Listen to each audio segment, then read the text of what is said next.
కూర్చో.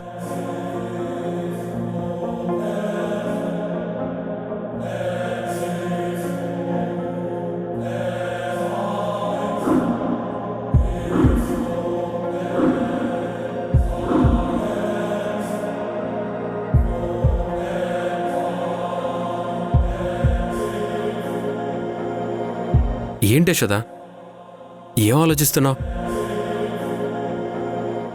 నా మనసుకెందుకో పాపని చూడాలనిపించింది.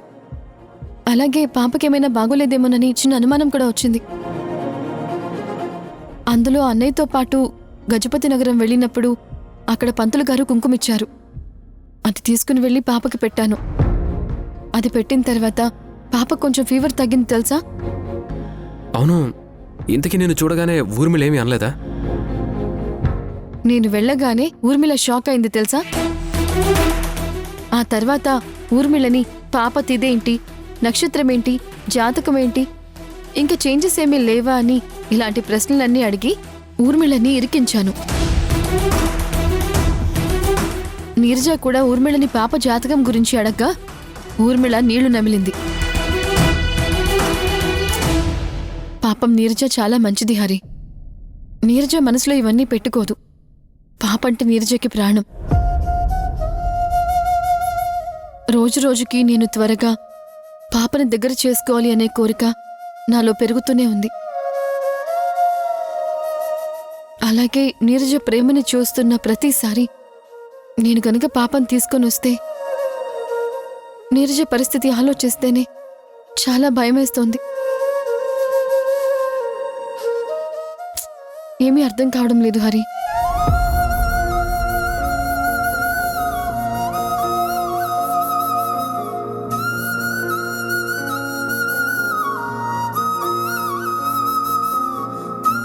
నువ్వలా నీరజ గురించి జాలి పడితే పాపను నువ్వు ఎప్పటికీ తెచ్చుకోలేవు యశోద. Be strong. ఎంత త్వరగా వీలైతే మనం అంత త్వరగా పాపను తెచ్చుకోవాలి.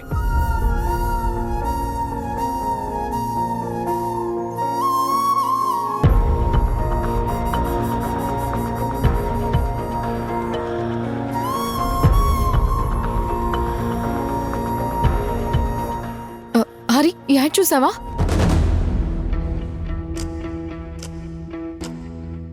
ఈ అడ్రస్ ఊర్మిళ వాళ్ళ ఇంటిదే. అయినా పాపని చూసుకోవడానికి కేర్ టేకర్ కోసం వెతుకుతున్నారన్నమాట. ఇప్పుడేంటి, నువ్వు మళ్ళీ ఇంకో వేషం వేసుకుని పాప కోసం వెళ్తావా? అది కాదు హరి. ఇంట్లో బుజ్జం ఉంది, నీరజ ఉంది. ఇప్పుడు కేర్ టేకర్తో వీళ్ళకేం పని ఉంటుంది?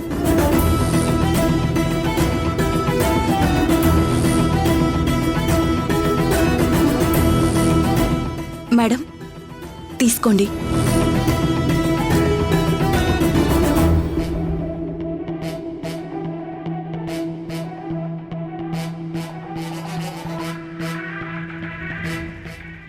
మేడం, ఇక్కడ పటాన్ చెరువు దాటగానే 5 కిలోమీటర్స్ దూరంలో మా సంస్థ విల్లాలు కడుతోంది మేడం.